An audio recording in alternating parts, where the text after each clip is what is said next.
보겠습니다. 하나님의 말씀 요한계시록 1장 3절과 22장 7절 말씀을 같이 보겠습니다. 신약성경 399면에 나와 있습니다. 요한계시록 1장 7절, 1장 3절, 22장 7절 말씀을 다같이 읽겠습니다. 1장 3절 이 예언의 말씀을 읽는 자와 듣는 자와 그 가운데 기록한 것을 지키는 자는 복이 있나니 때가 가까우니라. 아멘. 22장 7절 말씀도 같이 읽겠습니다. 22장 7절 보라 내가 속히 오리니 이 두루마리의 예언의 말씀을 지키는 자는 복이 있으리라 하더라. 아멘. 할렐루야. 여러분, 성경의 말씀이 하나님의 말씀이며 하나님의 감동으로 쓰여져서 일점 기획도 오류가 없다라는 것을 믿으십니까? 아멘. 아멘. 저는 이것을 믿습니다. 그런데 제가 신학교에 가서 성서 비평학이라는 것을 배우게 되니까 이 믿음이 흔들리는 거예요.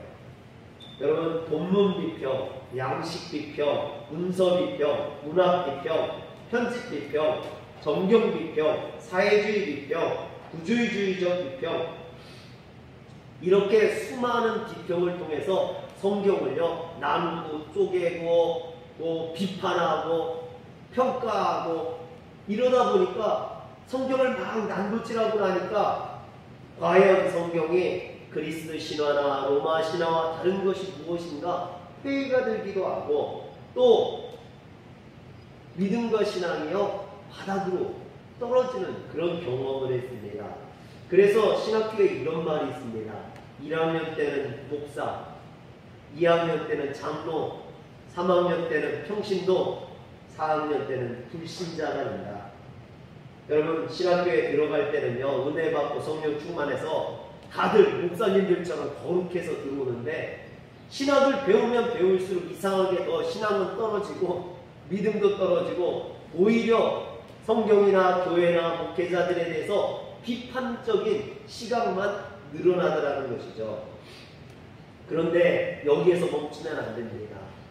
간혹 목회자가 되려고 신학교에 들어갔다가 오히려 신학만 까먹고 나오는 분들이 있는데 이런 분들은 여기에서 끝났기 때문에 그래요.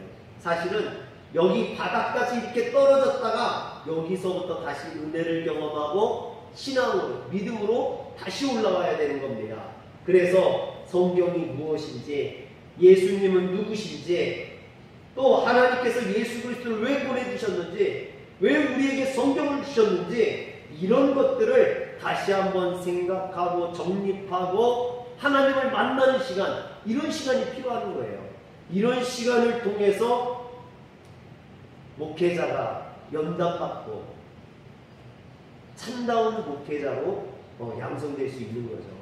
여러분, 목회자는 사람의 영혼을 인도하는 사람이지 않습니까? 그래서 훈련받고 연단되어져야 하는 거예요. 그래서 신학교에 가서 신학교 교수들이 그렇게 비판하고 판단하는 능력을 길러주는 이유가 바로 거기에 있는 겁니다. 그렇다면 여러분, 성경은 왜 우리에게 주어졌을까요? 하나님께서 우리에게 왜 성경을 주셨을까요? 성경은 단순히 윤리나 도덕을 가르치기 위해서 쓰여진 것이 아닙니다. 성경은 죽은 영혼을 살리기 위해서, 그들을 구원하기 위해서 그 목적으로 우리에게 주어진 겁니다. 또 이 성경은요 하나님의 뜻을 깨닫기 위해서, 하나님의 뜻이 무엇인지 그것을 깨닫게 하기 위해서 우리에게 주어졌는 줄 믿으시길 바랍니다. 그래서 성경의 결론은요 하나로 결론되어져요. 바로 예수 그리스도입니다. 성경의 결론은 예수 그리스도예요. 그래서 요한복음 3장 16절에 보면, 디아야 요한복음 3장 16절, 하나님이 세상을 이처럼 사랑하사 독생자를 주셨으니 이는 그를 믿는 자마다 멸망하지 않고 영생을 얻게 하여 하시니라. 할렐루야. 이게 성경의 핵심이에요. 우리 복음의 핵심이기도 합니다. 결론이기도 하죠. 그래서 구약 성경은 오실 메시아에 대한 예언을 담고 있고, 신약 성경은 오실 메시아에 대한 증언과 함께 다시 오실 메시아에 대한 예언이 담겨져 있습니다. 이처럼 성경 말씀은 본질적으로 메시아에 대한 예언의 말씀이라고 할 수 있습니다.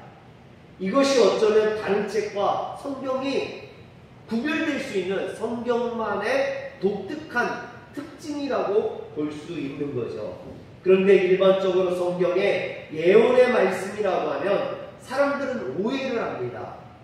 어떤 오해를 하냐면, 사람들은 예언의 말씀 하면은 요한계시록이나 다니엘서 같은 묵시적인 그런 묵시록만을 생각한다라는 것이죠. 여러분, 물론 요한계시록이나 다니엘서에 예언이나 계시가 많이 들어있는 것은 사실입니다.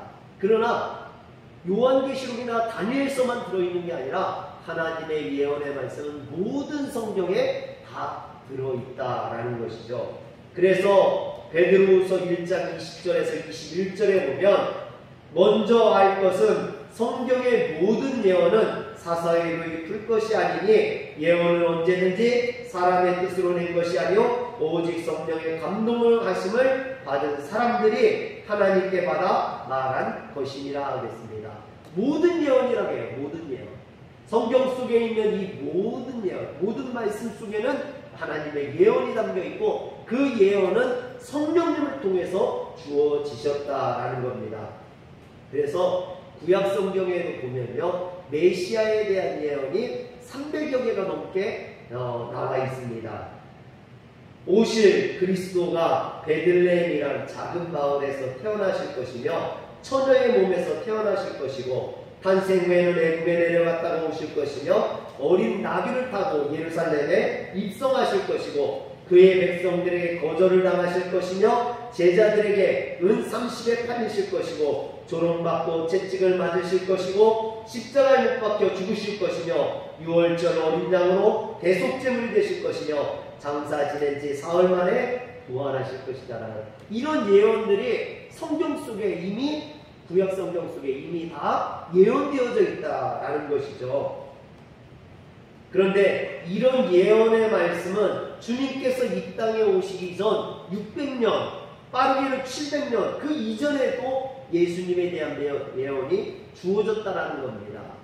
그런데 그 600년, 700년 전에 주어진 예언이 예수님 때, 예수님을 통해서 그 예언들이 다 이루어졌죠. 그래서 예수님께서 십자가상에서 돌아가실 때 하셨던 말씀이 7가지가 있죠. 이것을 가상칠언이라고 합니다. 한번 따라합시다. 가상칠언. 가상칠언. 십자가상에서 하셨던 예수님의 7가지 말씀, 그 중에 6번째가 뭐냐면 다 이루었다예요. 요한복음 19장 30절에 보면 다 이루었다라고 말씀하셨습니다. 이처럼 주님은 자신에 대해 말씀하셨던 모든 구약의 예언들을 다 이루었다라는 거예요. 하나도 어긋나는 것이 없이 다 이루었다라는 겁니다. 그래서 예언에 대한 사람들의 두 번째 오해는 이와 같은 예언의 성취를 그냥 우연의 일치로 본다라는 거죠. 그런데 여러분, 구약에 예언되어진 그 말씀, 이미 600년, 700년 전에 문서로 쓰여진 그 예언의 말씀이 어쩌다가 우연히 예수님에 의해서 그것이 이루어졌다? 여러분, 어떻게 그 많은 예언들을 다 이룰 수가 있습니까? 그 우연히. 안 되는 거죠. 여러분, 일부러 이 예언들을 이루려고도 이룰 수가 없다라는 거죠. 그런데 예수님께서 그 모든 것들을 다 이루셨다라는 겁니다. 그래서 성경은 진리의 말씀인 거예요. 하나님의 말씀으로 예언되어졌고, 또 그것을 하나님의 아들이신 예수 그리스도가 이루어 주셨다라는 거죠. 할렐루야. 이것을 믿으시길 바랍니다. 예언에 대한 사람들의 세 번째 오해는요, 보통 예언의 말씀이라 하면 심판이나 저주의 말씀을 많이 생각한다라는 겁니다. 실제로 요한계시록에도 이런 심판과 저주의 말씀이 많이 담겨져 있습니다. 그래서 7인으로 봉한 책에 대한 예언이나 7나팔에 대한 예언, 7대접에 대한 예언들은 다 심판의 예언들이에요. 그런데 여러분, 그렇다면 요한계시록은 심판의 책일까요? 저주의 책일까요? 그렇지 않습니다. 요한계시록은 우리에게 복을 선포하고 있습니다. 축복을 하는 책입니다. 요한계시록에 주어진 심판의 예언, 즉 심판의 경고를 듣고 회개의 자리로, 예수 그리스도를 믿는 자리로 나오는 사람들은 구원을 받고 축복을 받게 된다는 거예요. 이게 요한계시록의 내용입니다. 그래서 오늘 말씀 요한계시록 1장 3절에 보면 이 예언의 말씀을 읽는 자, 듣는 자, 그 가운데 기록된 것을 지키는 자는 복이 있나니 때가 가까움이라 했습니다. 복이 있다라는 거예요.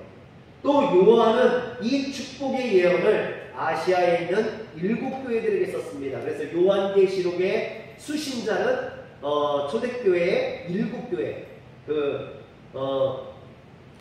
7교회죠. 그래서 요한계시록 1장 4절과 5절에 보면 1장 4절 5절 요한은 아시아에 있는 7교회들에게 편지하노니 이제도 계시고 전에도 계셨고 장차 오시니와 그의 보좌 앞에 있는 7명과 또 충성된 증인으로 죽은 자들 가운데서 먼저 나시고 땅의 임금들의 머리가 되신 예수 그리스도로 말미암아 은혜와 평강이 너에게 있기를 원하노라. 우리를 사랑하사 그의 피로 우리의 죄에서 우리를 해방하시고.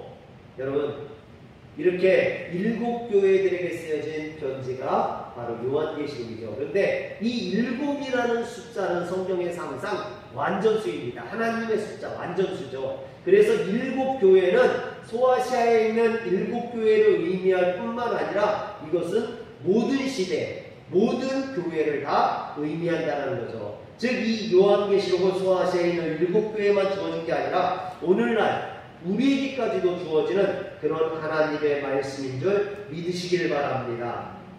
그런데 이 요한계시록 안에는요, 저주와 심판의 말씀뿐만 아니라 축복의 말씀이 들어있다라는 거죠. 어떤 축복의 말씀이 들어있냐? 7가지 축복의 말씀이 들어있습니다.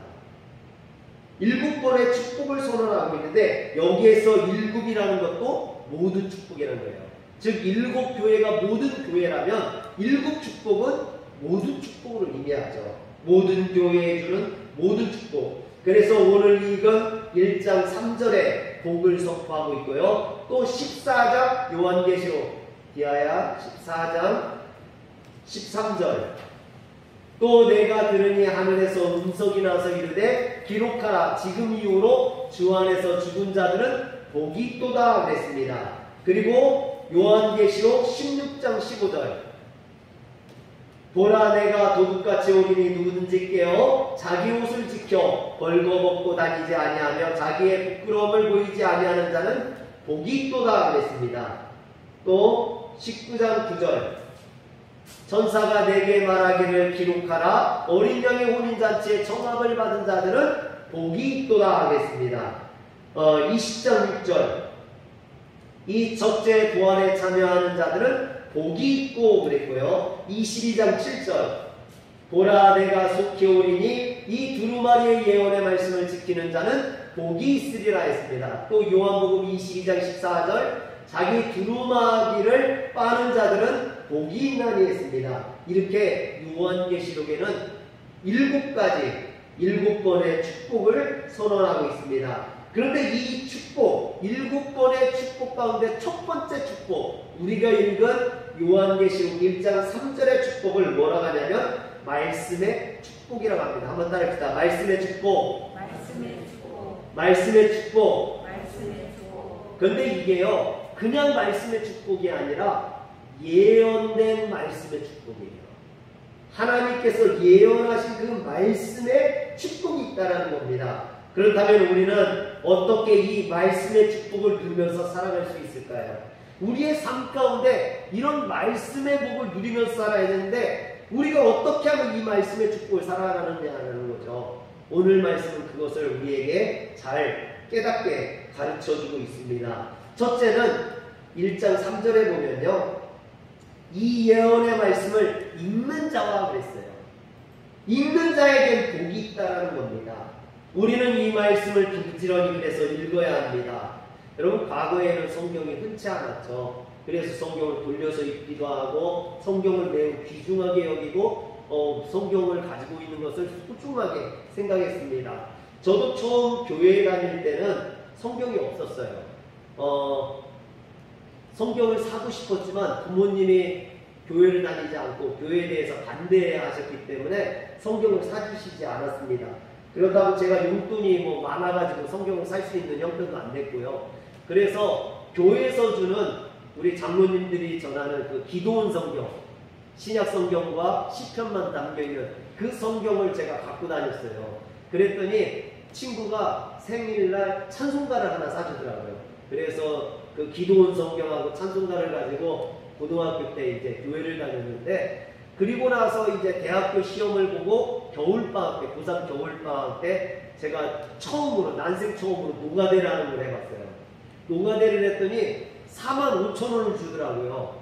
그런데 이 인력회사에서 소개비로 나 5,000원을 띄는 거예요. 그래서 40,000원을 처음 벌어봤습니다. 생전 처음 노가대를 해서 40,000원을 벌었는데, 그것을 가지고 첫 노가대한 돈을 가지고 어디를 가냐면 기독교 백화점에 갔어요. 그래서 성경책을 고르는데 저는요, 성경책이 크면 좋은 건 줄 알았어요. 그래서 지금 있는 성경보다 더 큰 톰슨 주석 2라는 것을 처음 샀습니다. 얼마 주고 샀냐면 38,000원 주고, 노가대 떼어서 40,000원 받았는데 그 중에서 38,000원 주고 성경을 처음 샀어요. 그리고 나서 제가 얼마나 좋아했는지, 이 성경이 너무 좋아가지고요, 막 자랑하고, 남들은 별로 소중하게 여기지 않는데 저는 그렇게 성경이 갖고 싶었거든요. 그래서 그걸 막 자랑하고, 그 성경을 지금도 버리지 않고 제가 갖고 있어요. 너무나 소중한 거기 때문에 저한테는. 그래서 저는 성경이 저한테 그렇게 소중해서 우리 아이들에게도 이렇게 사줬거든요. 세례 줄 때도 사주고 이랬는데, 애들은 사줬더니요, 교회에다 놓고 다니고 잃어버리고 어디 있는지 모르고 그러는 거예요. 저는 그렇게 성경이 소중해서 성경을 소중히 대하라고 하는데, 아이들은 그것을 소중한 줄 모르더라고요. 또 아이들이 어렸을 때부터 제가 성경을 자꾸만 읽으라고 강요했거든요. 근데 잘 안 읽어요. 잘 안 읽어요. 여러분, 성경 말씀이 읽는 것이 굉장히 중요한 줄 믿으시길 바랍니다. 성경을 그렇게 읽으라고 하는데 읽지 않아요. 여러분, 성도들이 누릴 수 있는 최고의 축복이 성경 읽기인 줄 믿으시길 바랍니다. 이것이 가장 거룩한 일이라고 그랬어요. 그래서 우리는 성경을 자주 읽어야 됩니다. 요즘 코로나로 인해서 우리 신앙생활에 있어서 영성훈련하기가 매우 어렵습니다. 성경 읽기는요, 이런 때 할 수 있는 매우 좋은 영성훈련이라고 저는 생각합니다. 올해 우리가 시편 쓰기를 했잖아요. 사순절 때. 저는 개인적으로 이 시편 쓰기를 하면서 참 좋았거든요. 너무나 은혜를 많이 받았는데, 그래서 내년에는 제가 뭘 할까 고민을 하다가, 내년에는 성경 통독을 한번 하면 어떨까. 우리 성도님들과 성경 통독을 교회에서 모여서 하는 게 아니라 개인적으로 이렇게 했으면 좋겠다라는 생각을 지금 가지고 있습니다. 할지 안 할지는 잘 모르겠어요. 제가 준비가 되면 하려고 하는데, 여러분, 어쨌든 우리가 성경을 많이 읽음으로 말씀의 축복, 예언된 하나님의 말씀의 축복을 누리는 성도들 되시길 주의 이름으로 축원합니다. 초대교회의 성경 읽기를요, 렉시오 디비나라고 했어요. 한번 따라합시다. 렉시오 디비나. 렉시오 디비나. 여기에서 렉시오라는 말은요, 영어로 하면은 읽기를 나타내는, 읽기를 뜻하는 레딩이라는 말이고요. 디비나는 영어로 신적인 또는 거룩을 뜻하는 드바인이라는 말이에요. 그래서 렉시오 디비나는 거룩한 독서, 거룩한 읽기, 이런 뜻입니다. 이 거룩한 독서가 우리의 삶을 바꾸고 우리를 축복으로 인도한다라는 것입니다. 이 거룩한 독서의 유익에 대해서 바울은 디모데후서 3장 16절에서 17절에 이렇게 말합니다. 모든 성경은 하나님의 감동으로 된 것으로 교훈과 책망과 바르게 함과 의에 교육하기에 유익하니 이는 하나님의 사람으로 온전하게 하며 모든 선한 일을 행할 능력을 갖추게 하여 함이라 했습니다. 따라서 여러분, 성경을 읽는 것은 우리에게 매우 유익한 일인 줄 믿으시길 바랍니다. 멕시코에 예수님을 잘 믿는 할머니가 한 분 계셨어요. 이 할머니에게는 두 가지 소원이 있었습니다. 첫 번째는 뭐냐면 매일 성경을 읽고 싶은 거예요. 근데 문제는 뭐냐면 이 할머니가 글을 몰라요. 글을 모르니까 성경을 읽을 수가 없는 거예요. 또 한 가지는 이 할머니는 매일 전도하고 싶어요. 그런데 성경을 모르니까 전도할 말이 없는 거예요. 그래서 이 할머니가 고민을 하면서 매일 기도했습니다. 하나님, 제가 매일 성경을 읽게 해주세요. 그리고 매일 전도할 수 있도록 도와주세요. 제가 성경 읽고 전도하고 싶습니다. 그런데 이렇게 기도하니까요, 하나님께서 성령을 통해서 그 할머니 마음속에 감동을 주셨어요. 그래서 장로님을 찾아가가지고, 장로님, 요한복음 3장 16절 좀 찾아서 표시해 주세요. 그래서 성경에서 찾아서 표시해 주세요. 그래서 장로님이 찾아가지고 이렇게 표시를 해줬어요. 그랬더니 그 성경을 가지고 이제 옆에 있는 학교에 간 겁니다. 학교에 가가지고 학생에게, 학생, 내가 글을 몰라서 그런데 이것 좀 읽어줘 그런 거예요. 그러니까 학생들이 할머니가 부탁을 하니까 읽어준 거예요. 하나님이 세상을 이처럼 사랑하사 독생자를 주셨으니. 여러분, 그렇게 읽어줄 때 이 할머니는 기도하는 겁니다. 마음속으로. 하나님, 성령께서 역사하셔서 이 성경을 읽는 아이의 마음속에 예수 그리스도를 넣어주세요. 할렐루야. 여러분, 할머니가 이렇게 기도하고 전도했는데요, 그 학생들 중에 100여 명을 전도했다는 거예요. 할렐루야. 여러분, 말씀에는 이렇게 축복이 있습니다. 말씀에는 예수님을 만나는 축복, 우리를 구원하는 축복이 있는 줄 믿으시길 바랍니다. 두 번째요, 진정한 축복 속에 살아가기 위해서는 예언의 말씀을 들어야 해요. 오늘 요한계시록 1장 3절에 보면 말씀을 읽는 자, 그리고 두 번째가 듣는 자겠어요. 듣는 자에게 복이 있다라는 것입니다. 물론 여기에서 말하는 듣는 자는요, 하나님의 말씀을 누군가 전할 때 듣는 자예요. 그러니까 지금 우리 성도님처럼 하나님의 말씀을 듣는 자에게 복이 있다는 겁니다. 여러분, 이 예배 시간은 굉장히 중요한 시간이에요. 우리가 예언되어지는 하나님의 말씀을 듣는 시간입니다. 이 시간이 나에게 복된 시간임을 잊지 마시기 바랍니다. 이 시간 졸거나 딴짓해서는 안 돼요. 정말 하나님의 말씀에 집중할 수 있어야만 합니다. 사실 요즘은요, 텔레비전을 봐도 얼마나 유명한 목사님들의 설교가 많이 나옵니까? 또 핸드폰만 봐도 핸드폰 속에서도 잔뜩 나오죠. 요즘 제가 이제 그 주보에 써놓은 글에 보면요, 사람들이 그 비대면 예배를 교회에서 드리게 되면서 처음에는 본인 교회에 예배를 드리다 영상의 질이 떨어지잖아요. 핸드폰을 찍어서 올리니까. 그러다 보니까 큰 교회 영상을 자꾸 보게 된대요. 왜냐하면 뭐 질이 다르니까, 영상의 질도 다르고 뭐 이런 것들이 집중하기가 다르니까. 그래서 큰 교회의 영상을 보다가 요즘은 그것도 안 본대요. 사람들이 이 영상을 보는 걸 통계를 내보니까요, 15분을 못 넘는데요. 15분. 그래서 설교 영상이 15분 이상 되면 딴짓하거나 딴 생각하거나 딴 행동을 하거나. 여러분, 하나님의 말씀은 그 어느 때보다 많이 들을 수 있는데 정작 그곳에 하나님의 말씀을 듣는 사람들은 적어진다는 거예요. 하나님의 말씀에 감동받는 자들은 적어지고 있다는 거예요. 여러분, 아이러니 아닙니까? 너무나 하나님의 말씀은 넘쳐나는데 그 말씀 속에 하나님의 음성을 듣는, 예수님의 음성을 듣는, 성령의 음성을 듣지 못하는 것들이 더 많아지고 있다는 거죠.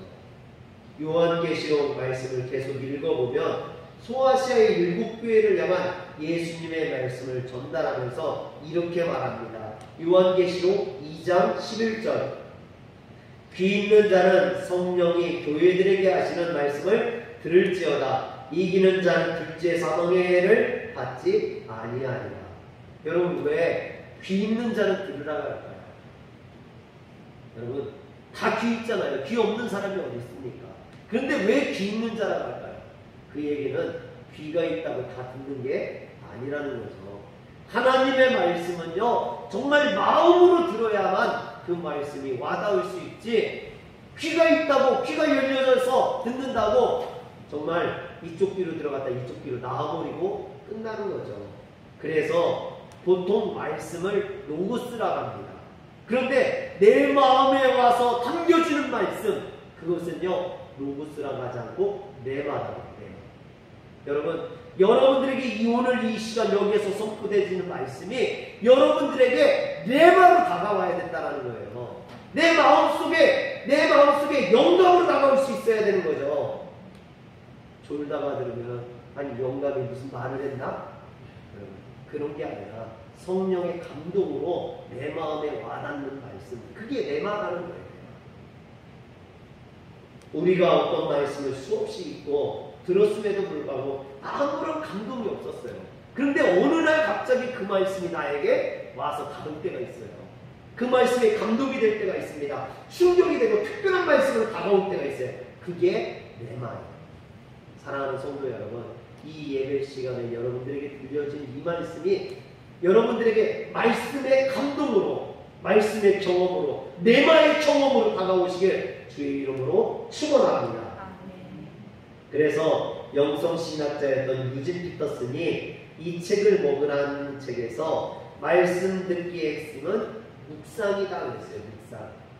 여러분, 그 말씀을 통해서 하나님의 음성을 들으려면 진정한 그 말씀을 묵상할 수 있어야 한다는 거죠. 이 유진 피터슨이 이 말을 하게 된 이유가 있어요. 그가 집에서 사냥개를 키우는데 이 사냥개가 어느 날 뼈다귀를 하나 물고 와가지고 그 뼈다귀를 맛있게 먹더라는 거예요. 그런데 잠깐 이제 다른 일들을 보고 또 나와서 보니까 그때까지도 이 사냥개가 그 뼈를 막 맛있게 또 빨고 있는 거예요. 아니, 뼈다귀에 무슨 살이 있습니까?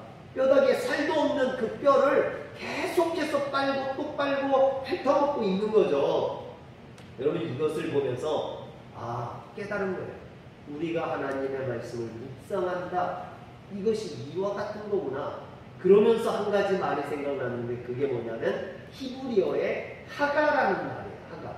이 하가라는 말은 묵상이라는 뜻을 가지고 있어요. 여러분, 시편 1편 2절에 보면 뭐라고 되어 있습니까? 오직 여호와의 율법을 즐거워하여 그 율법을 주야로 묵상하는 자는 묵상하는구나 그랬죠. 주야로 묵상하는구나. 여러분, 이 묵상이 바로 하가예요. 하가. 이 말이 하가가 또 이사야 31장 4절에도 나와요. 여호와께서 이같이 내게 이르시되 큰 사자나 젊은 사자가 자기의 먹이를 움키고 으르렁거릴 때, 여기서 으르렁거리다가 하가예요. 하가. 여러분, 이렇게 하가는요 단순한 묵상이나 큐티가 의미하는 게 아니라 그 말씀을 많이 묵상하는 것, 그 말씀을 지키려고 노력하는 것, 그것이 하가라는 겁니다. 우리의 입술을 통해서 아버지의 말씀을 반복적으로 고백하고 선포하여 자기 영혼 깊은 곳에 스며들게 하는 것. 여러분, 어떻게 보면 아까 말했던 레마와 같은 의미라고 볼 수 있죠. 레마는 그 말씀이 나에게 영적으로 다가오는 거라면, 하가는요 그 말씀을 내가 계속해서 묵상하고 그것을 입에 되뇌이고 하는 것. 그래서 저는 이 하가가 묵상보다는 암송에 가깝지 않을까, 날마다 우리 입술에서 이렇게 머물게 하는 그 암송에 가깝지 않을까 생각합니다. 그런데 시편 기자는 이렇게 말합니다. 하나님의 말씀을 묵상하는 자, 하가하는 자가 복이 있다. 할렐루야. 여러분, 여러분들이 하나님의 말씀을 묵상하시길 바랍니다. 하나님의 말씀을 하가하시기 바랍니다. 그런 자에게 하나님이 복을 주시고 형통케 하시는 줄 믿으시길 바랍니다. 아멘. 마지막으로 이 예언의 말씀을 지키는 자가 복이 있다고 합니다. 오늘 말씀 1장 3절에 보니까 이 예언의 말씀을 읽는 자와 듣는 자와 그 가운데 기록한 것을 지키는 자와 그 가운데 기록한 것을 지키는 자는 복이 있다고 했어요. 지키는 자가 복이 있다라고 했습니다. 우리가 이 요한계시록에 나오는 7번의 축복을 이야기했었는데요. 그 중에서 6번째 축복을 보면 그 6번째 축복이 요한계시록 22장 7절에 나옵니다.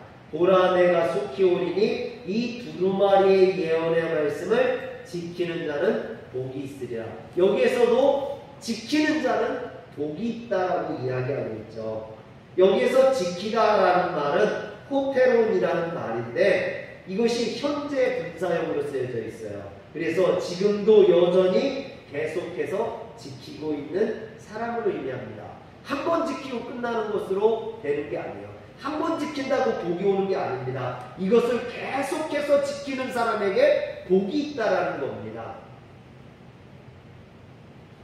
즉 하나님의 축복은 어느 한순간 일시적으로 말씀에 순종하는 자에게 복이 있는 게 아니라 그것을 날마다 묵상하고 날마다 지키는 사람에게 복이 있다는 거죠. 그래서 말씀 묵상의 궁극적인 목적은 묵상 자체에 있는 것이 아니라 묵상한 진리를 붙들고 살아가는 거예요. 그때 비로소 이 예언의 말씀은 우리의 인생을 비춰주는 삶의 등불이 되고 우리에게 진리가 됩니다. 묵상을 뜻하는 영어 단어가요 메디테이션이에요.